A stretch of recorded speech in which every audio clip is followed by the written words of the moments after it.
ঈদের দ্বিতীয় দিনে রাজধানীর বিনোদন কেন্দ্রগুলোতে ছিল মানুষের ভিড়। পরিবার, বন্ধু ও স্বজনের সাথে কাটিয়েছেন আনন্দের সময়।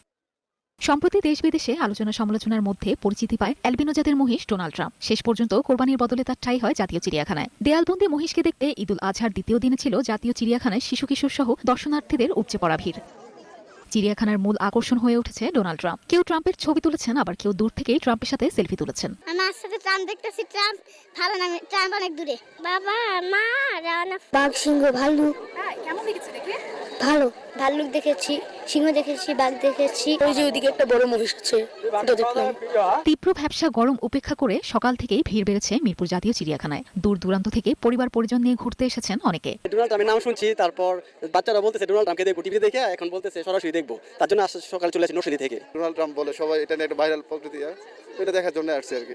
ডোনাল্ড ট্রাম্পের দেখে তো ভালোই লাগলো, এটা অনেক সময় থেকে বিচে এই যেই মাত্র পাইলাম, দেখলাম, ভালোই লাগলো। এদিকে খোলামেলা পরিবেশে পরিবার পরিজন নিয়ে স্বাচ্ছন্দ্যে ঘুরতে এসেছেন অনেকে। রমনা ও সোহরাওয়ার্দী উদ্যানে সবুজ প্রকৃতির সান্নিধ্যে